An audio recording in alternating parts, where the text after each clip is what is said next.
여호와의 영광과 영적 권위자. 출애굽기 24장 1절에서 18절 말씀입니다.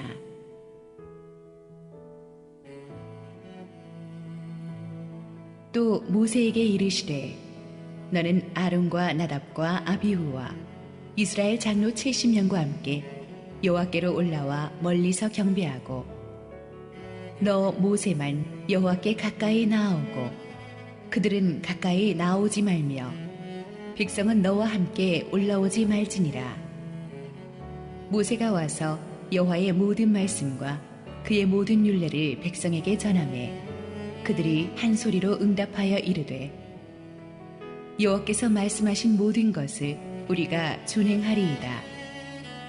모세가 여호와의 모든 말씀을 기록하고 이른 아침에 일어나 산 아래에 제단을 쌓고 이스라엘 12지파대로 12기둥을 세우고 이스라엘 자손의 청년들을 보내어 여호와께 서로 번제와 화목제를 드리게 하고 모세가 피를 가지고 반은 여러 양푼에 담고 반은 제단에 뿌리고 언약서를 가져다가 백성에게 낭독하여 듣게 하니 그들이 이르되 여호와의 모든 말씀을 우리가 준행하리이다.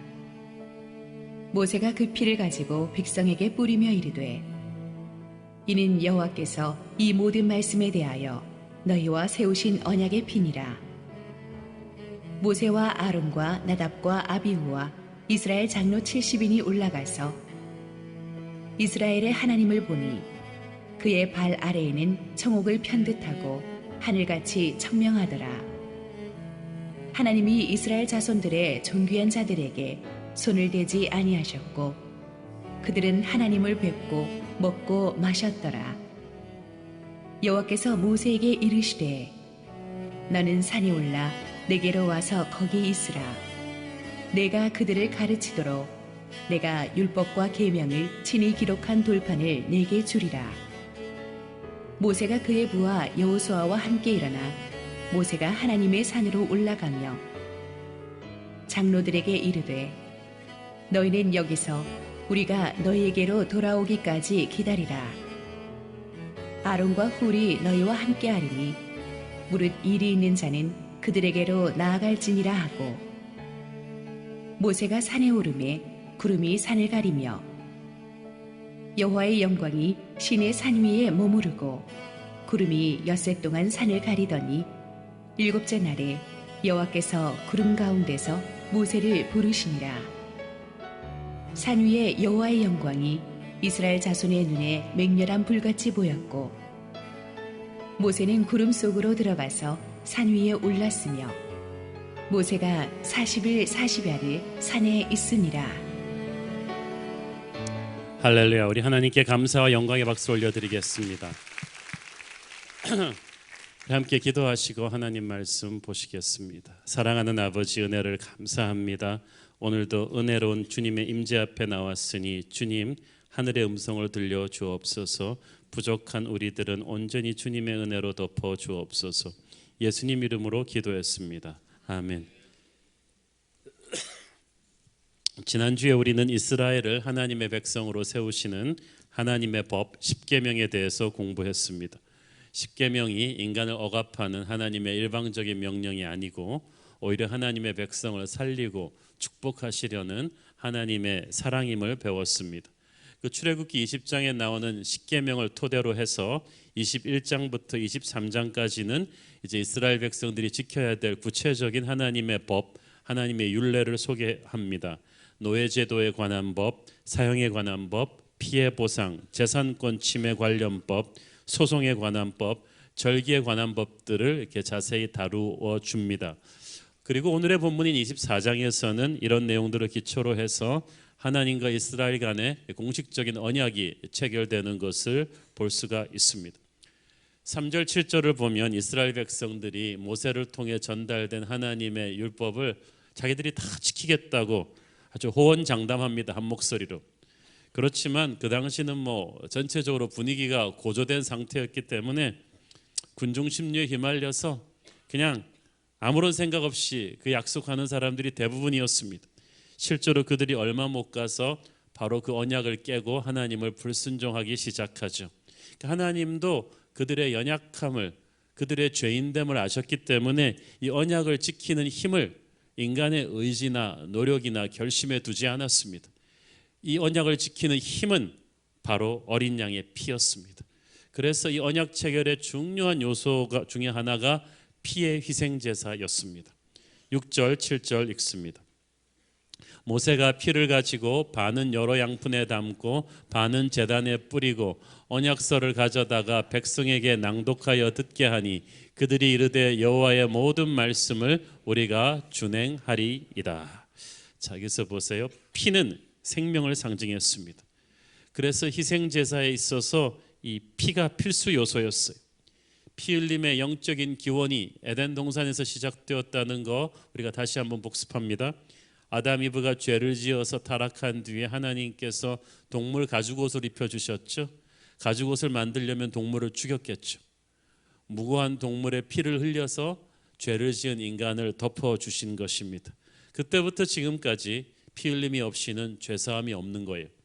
레위기 17장 11절 육체의 생명은 피에 있음이라 내가 이 피를 너희에게 주어 제단에 뿌려 너희의 생명을 위하여 속죄하게 하였나니 생명이 피에 있으므로 피가 죄를 속하느니라.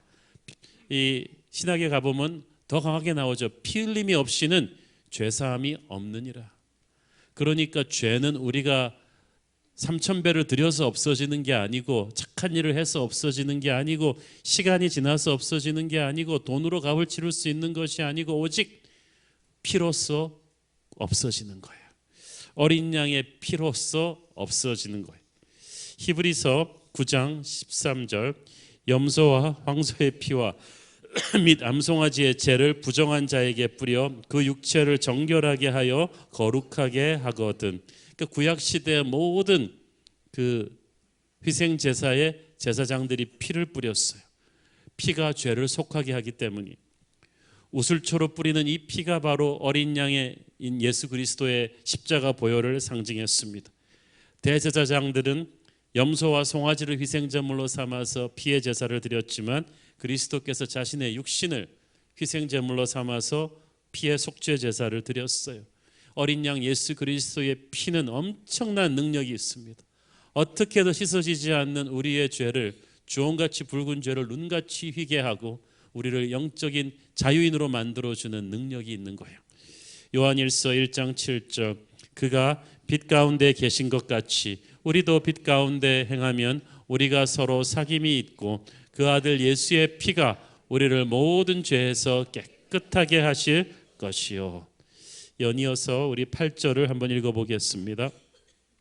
모세가 그 피를 가지고 백성에게 뿌리며 이르되 이는 여호와께서 이 모든 말씀에 대하여 너희와 세우신 언약의 피니라. 피를 백성들에게 뿌렸다. 이것은 계약 위반 시에는 반드시 자기 피로 갚겠다는 의미가 있었습니다. 그렇지만 궁극적으로 여기서 언약의 피라는 것은 죄인된 인간이 거룩하신 하나님 앞에 담대하게 나갈 수 있게 해주는 예수 그리스도의 은혜인 거예요. 속죄의 피인 것입니다. 오늘의 본문인 출애굽기 24장에 모세가 피 뿌리는 장면을 히브리서는 또 이렇게 설명합니다. 히브리서 9장 19절 20절 모세가 율법대로 모든 계명을 온 백성에게 말한 후에 송아지와 염소의 피 및 물과 붉은 양털과 우슬초를 취하여 그 두루마리와 온 백성에게 뿌리며 이르되 이는 하나님이 너희에게 명하신 언약의 피라 하고 피를 두루마리에다 먼저 뿌렸죠. 두루마리는 하나님의 언약의 말씀이에요.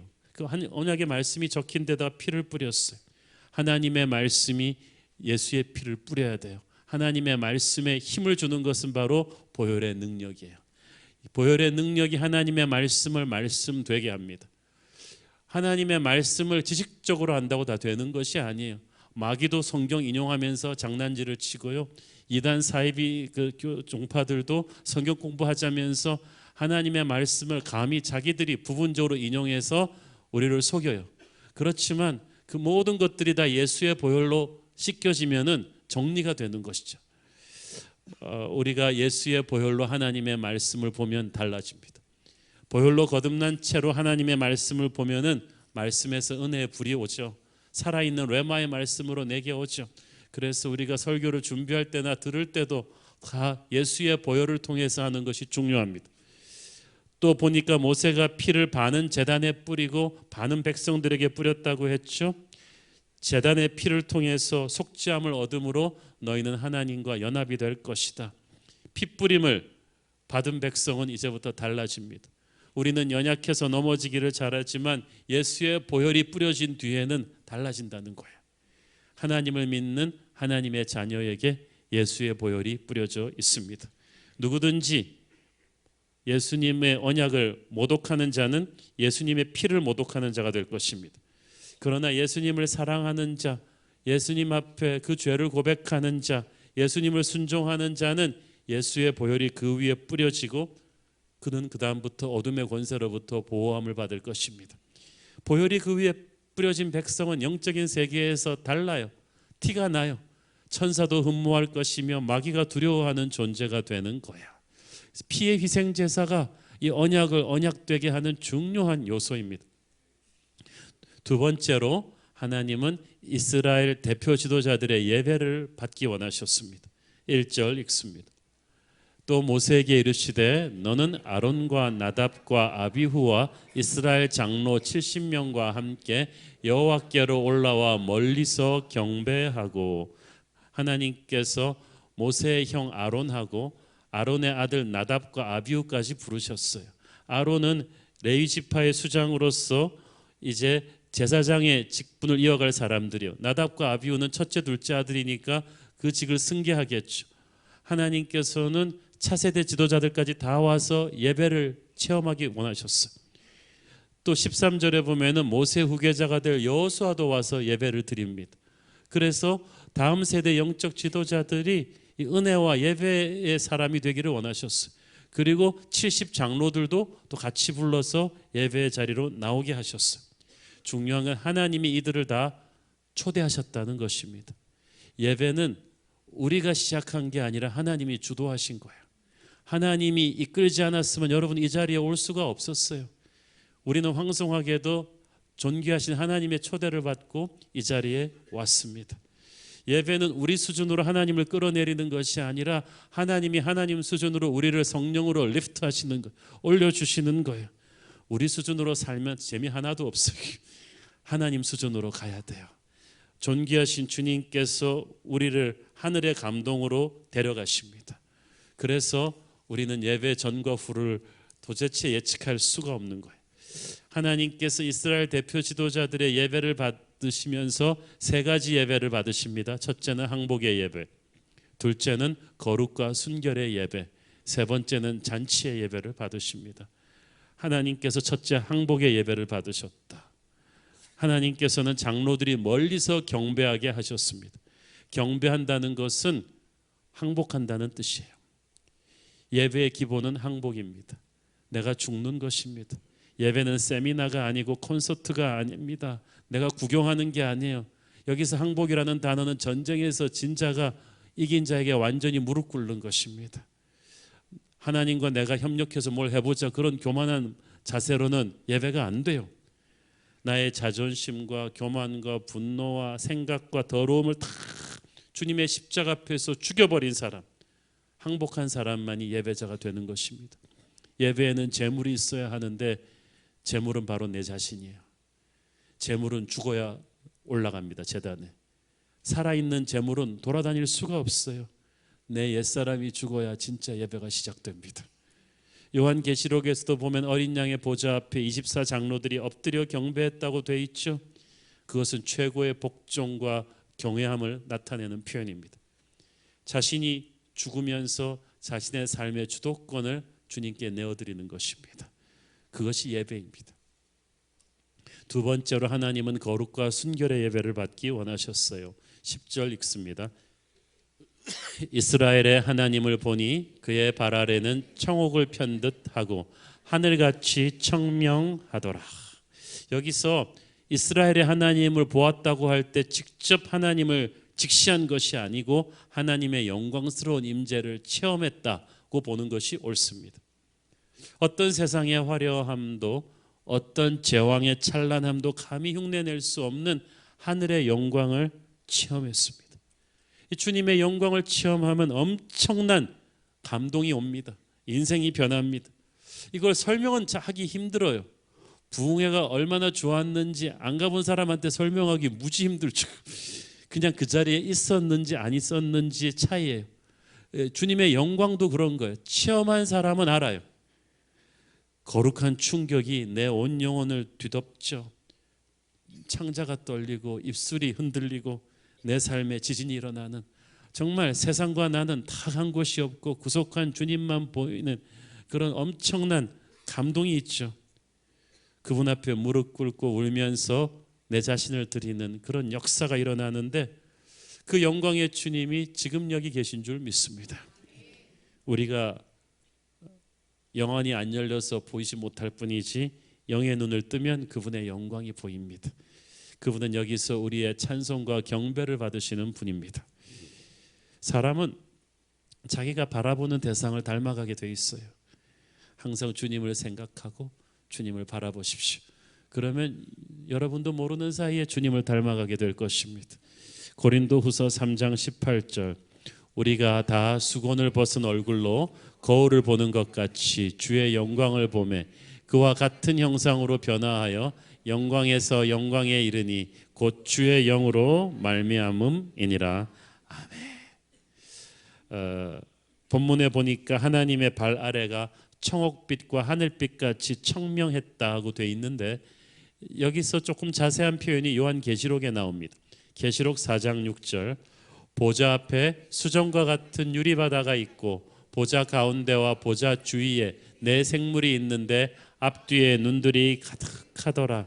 이 보좌 앞에 수정 같은 유리바다가 실제로 유리로 만든 바다가 아니고 하나님 보좌 앞에 하늘이 그토록 깨끗했다는 뜻입니다. 오늘 본문 말씀에 청옥을 편 것 같은 하늘빛같이 청명하다는 말이랑 똑같은 거예요.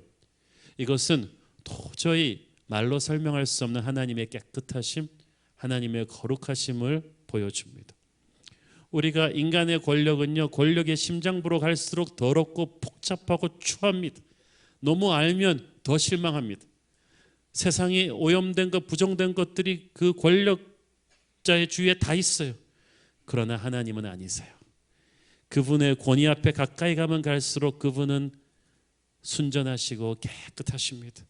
어떤 거짓과 죄악도 하나님의 보좌 앞으로 들어가질 못합니다. 그래서 진정한 예배자의 조건은, 하나님의 임재 앞으로 들어가기를 원하는 자의 조건은 진실한 회개죠.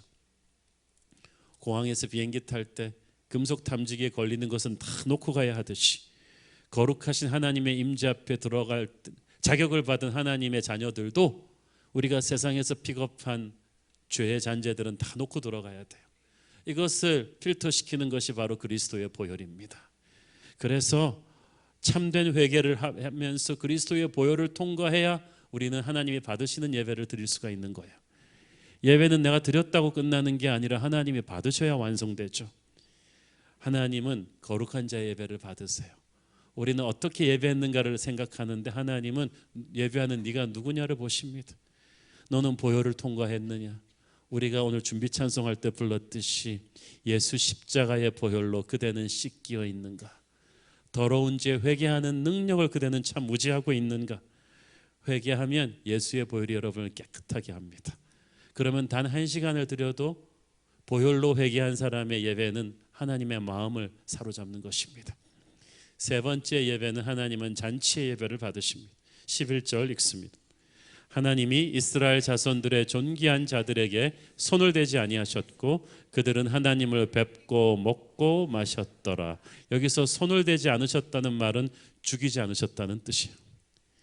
하나님이 워낙 거룩하시기 때문에 그 거룩의 임재 안에 들어가면은 다 죽게 돼 있어요. 인간이, 죄인된 인간이 보면. 그러나 하나님의 특별한 은혜로 이들을 덮었기 때문에 이들은 죽지 않았습니다. 죽지 않았을 뿐더러 하나님의 임재 앞에서 한 식구로 먹고 마실 수가 있었어요. 이거는 고대 근동에서 계약을 체결한 다음에 계약 당사자들이 상호 신뢰의 표식으로 앉아가지고 서로 밥상을 같이 하는 것입니다.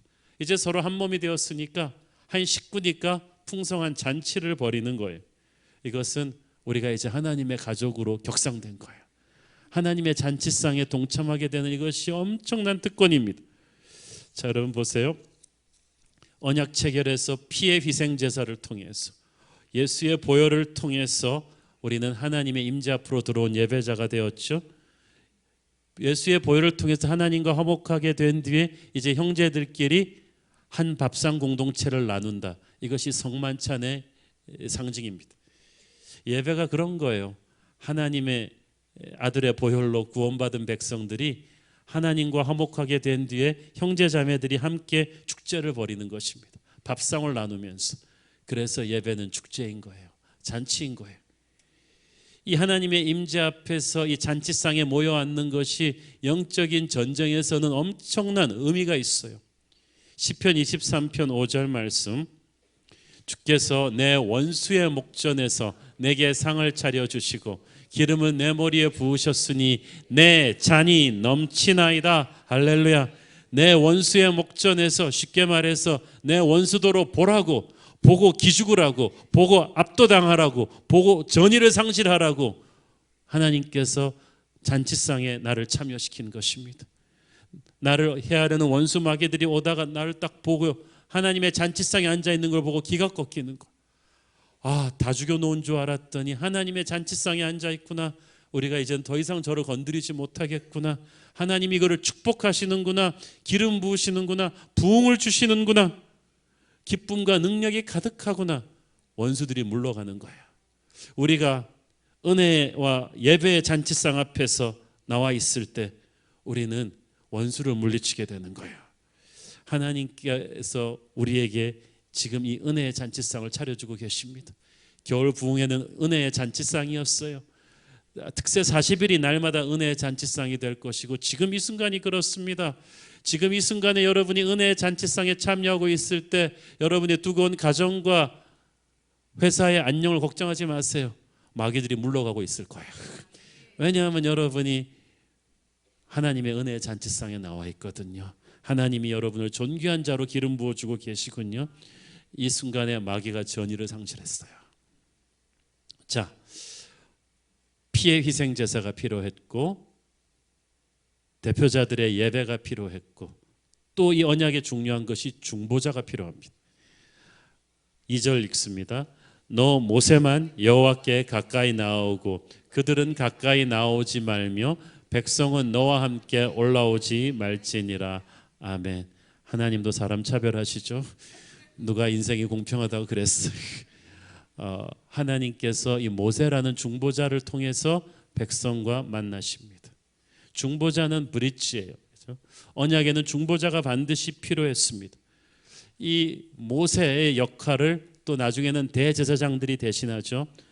거룩하신 하나님과 인간을 잇는 대제사장. 그러나 대제사장 자신들도 불완전했어요. 영혼이 완전하신 대제사장이 오시는데 그분이 바로 예수 그리스도세요.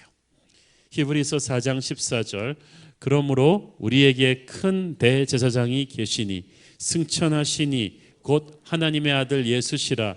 우리가 믿는 도리를 굳게 잡을지어다. 모세는 하나님과 우리 사이를 잇는 영원한 대제사장 예수 그리스도를 상징하는 인물입니다. 12절 읽습니다. 여호와께서 모세에게 이르시되 너는 산에 올라 내게로 와서 거기 있으라. 네가 그들을 가르치도록 내가 율법과 계명을 친히 기록한 돌판을 내게 주리라. 하나님께서 모세를 다시 시내산으로 보내셔서 부르셔서 언약이 새겨진 돌판을 주고자 하십니다. 왜? 네가 그들을 가르칠 수 있도록. 이 언약은 그냥 한번 사인하고 서류함에 넣어두는, 다시는 들여다보지 않은 그런 죽은 서류가 아니라는 거예요. 시도 때도 없이 이스라엘 백성들을 가르치고 확실히 가르쳐서 그들의 폐부에 새기고 그들의 뇌리에 새겨서 삶의 지침으로 삼아야 될 살아있는 하나님의 말씀이에요. 그렇게 강렬하게 백성들의 가슴 속에 각인시켜주기 위해서는 지도자 모세가 먼저 하나님 앞에 와서 하늘의 은혜를 체험해야 돼요. 중보자의 역할이 그거거든요. 자기가 먼저 하나님의 은혜를 강렬하게 체험해서 그 은혜를 백성들에게로 흘려보내는 거예요. 그게 목사예요. 그게 장로예요. 그게 영적 지도자예요. 그게 순장이에요. 본문에 보면 하나님께서 언약을 체결하면서 백성의 지도자들이 먼저 하나님의 임재를 강렬하게 체험하도록 초대하셨어요. 그래서 그들이 항복의 예배, 거룩과 순결의 예배, 잔치의 예배를 함뻑 체험하도록 하셨습니다. 그리고 모세는 그들보다 더 깊은 예배의 임재로 초대하셨어요. 그래서 백성들 위에 장로들의 권위가 있고 장로들 위에 모세의 권위가 있는 거예요. 영적 리더십의 권위는 딴 게 아니고 얼마나 깊이 하나님의 임재로 초대해 주시느냐입니다. 그리고 이건 자기가 초대받는 게 아니고 하나님의 선택이에요. 하나님은 하나님이 사랑하시는 종들을 더 깊은 임재 속으로 초대해 주십니다. 그러니까 이제 모세가 하나님의 손에 이끌려 여호와의 영광 속으로 더 깊이 들어가게 되죠. 15절 16절 읽습니다. 모세가 산에 오르매 구름이 산을 가리며 여호와의 영광이 시내산 위에 머무르고 구름이 엿새 동안 산을 가리더니 일곱째 날에 여호와께서 구름 가운데서 모세를 부르시니라. 이 시내산을 가렸던 구름이 보통 뭉게구름이 아닙니다. 애굽에서부터 시내산에 이르기까지 그들을 인도해 왔던 그 구름구덩이였어요. 하나님의 영광을, 그분의 임재를 상징하는 그 구름이에요. 훗날 솔로몬의 성전을 봉헌할 때도 하나님의 영광이 그 구름의 형상으로 성전 위에 내려왔죠. 누가복음 9장에서 예수님이 변화산정에서 영광스러운 모습으로 변하실 때도 그 영광의 구름이 있었고, 요한계시록에서는 우리 주님 다시 오실 때 영광의 구름을 타고 오신다고 했어요. 그래서 이 구름은 하나님의 영광 임재 자체를 상징하는 것인데, 이것이 엿새 동안 모세가 산에 들어갔을 때 그 산을 닫았다, 커버했다. 그러니까 모세와 세상으로부터 셧다운 시킨 거예요. 이 구름이. 하나님의 영광을 체험할 때는요, 세상이 완전히 끊어집니다. 완전히 그분의 임재 속으로 들어와요. 그리고 엿새 동안에 모세가 침묵하면서 하나님을 잠잠히 기다립니다. 그리고 7일째 되는 날 하나님의 첫 번째 음성을 들어요. 하나님께서 말씀하시는 걸 듣기 위해서 이런 시간이 필요했다. 이런 침묵의 기다림이 필요했다는 것은 우리에게 무엇을 가르쳐 줍니까? 우리는 인스턴트 문화, 스피드 문화 시대를 살다 보니까 너무 조급증에 걸려 있어요. 뭐든지 빨리빨리 해치우려 하다 보니까 하나님의 임재 앞에 지그시 머물러 있는 법을 잊어버렸어요. 하나님을 잠잠히 기다리는 법에 익숙치 못해요. 그러나 하나님은 우리의 조급함에 끌려다니는 분이 아니세요. 믿음은 기다림이에요. 영성은 침묵과 기다림입니다. 우리는 하나님께 충분한 시간을 드려야 돼요. 겸손한 사람은 기다립니다. 죄인된 우리가 보배로우신 주님을 기다리는 게 당연하지 않습니까? 모세는 엿새 동안 하나님을 기다리면서 온전한 침묵 속에, 고요 속에 있었습니다. 세상은 너무나 시끄러워요. 그러나 하나님이 임재하시는 곳에는 거룩한 고요가 있습니다. 아기 예수가 태어나던 베들레헴의 밤처럼, 고요하고 거룩한 그 밤처럼 하나님을 진정으로 만나는 곳에 인간의 시끄러운 소리가 줄어듭니다. 거룩한 침묵과 겸손한 기다림이 있죠. 소가 되새김질하듯이 받은 은혜를 깊이 묵상하는 이 하나님의 영광을 체험하는 모세의 거룩의 경험이 너무 강렬해서 모세는 훗날 이 일에 대해서 떠들고 다니지 않았습니다. 모세가 내가 본 천국 이런 책 썼습니까? 바울도 3층 천을 체험하고 나서도, 세 번째 하늘의 영광을 체험하고 나서도 그거 떠들고 다니지 않았어요. 영적인 경험을 제대로 한 사람은 그것을 사람들 앞에서 경박하게 과시하고 다니지 않아요. 그것은 하나님과 나 사이에 아주 강렬하고 깊이 있는 은혜로운 비밀이에요. 그것을 우리는 소중하게 겸손히 간직해야 돼요. 묵상해야 돼요. 은혜가 여러분 안에 고일 수 있도록 침묵하셔야 돼요. 그러면 삶이 달라질 것입니다. 영적인 내공이 생길 거예요.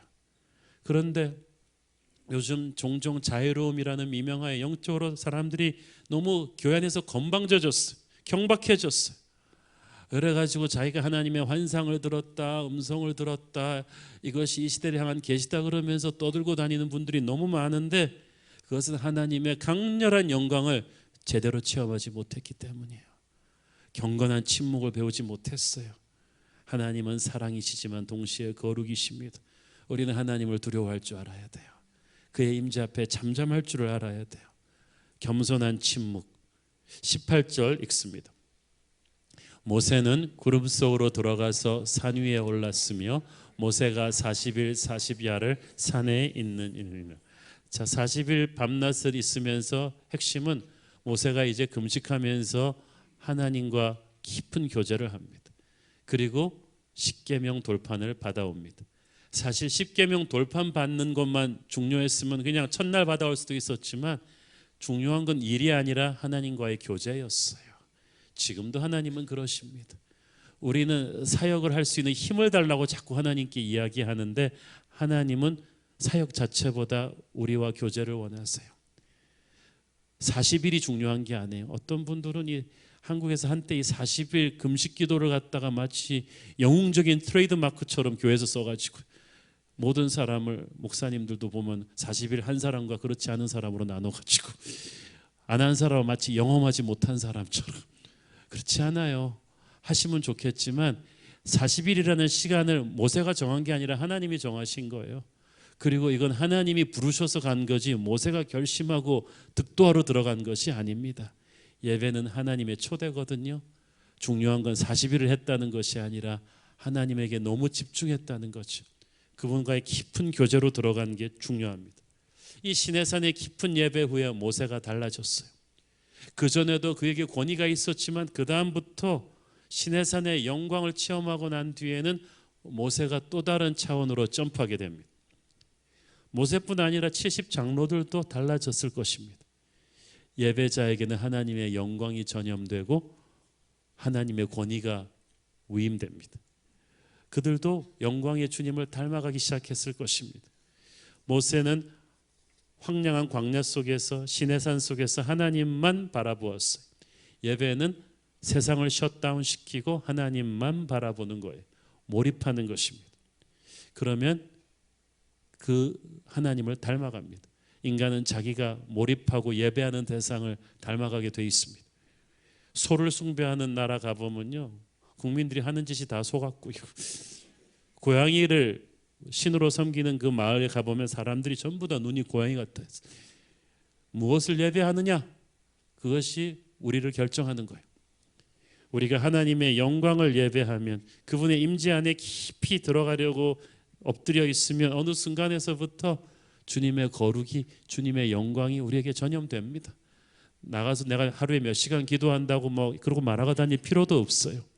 기도하는 사람은 티가 나요. 시내산에서 하나님을 예배하고 나온 모세의 얼굴이 광채가 났듯이 우리도 하나님을 깊이 예배하고 나면, 기도 가운데 주님을 만나고 나면 하늘의 영광이 우리를 통해서 흘러날 거예요. 생각이 달라지고 말과 행동이 달라질 것입니다. 너무나 기도하러 오기 전에는 몸과 마음이 피곤했는데 새 힘이 솟아날 거예요. 연말연시 힘든 때 꼭 특세 40일을 해야 되냐는 생각, 작년에는 퍼즐 때문에 했는데 올해는 할 수 있을까 생각하는 분들 힘이 날 거예요. 새 힘을 하나님이 주실 거예요. 하나님의 영광을 체험하는 사람에게서는 분노와 두려움이 사라지고 말할 수 없는 평안함과 담대함이 그를 채울 것입니다. 사람이 준 어떤 상처와 아픔도 이겨낼 수 있는 하늘의 능력이 여러분에게 주어질 것입니다.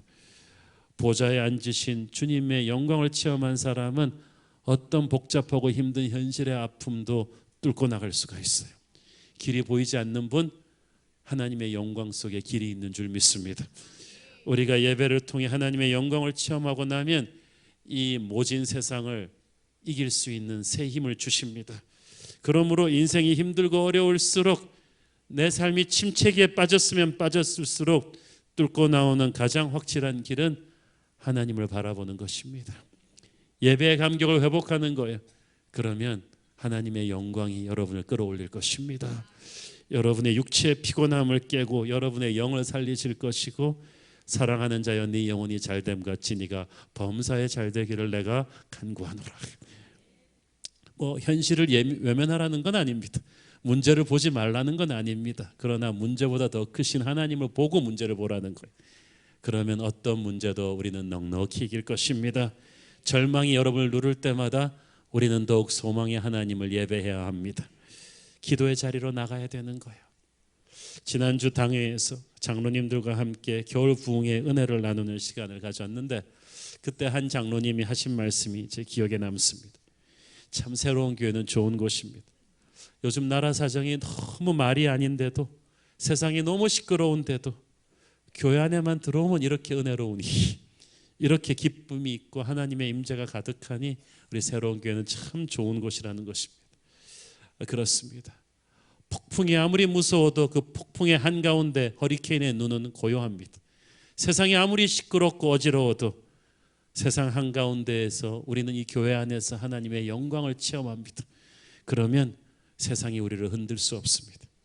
그러므로 세상 상황이 최악으로 치달을수록 우리는 교회에서 최고의 은혜를 체험해야 되는 것입니다.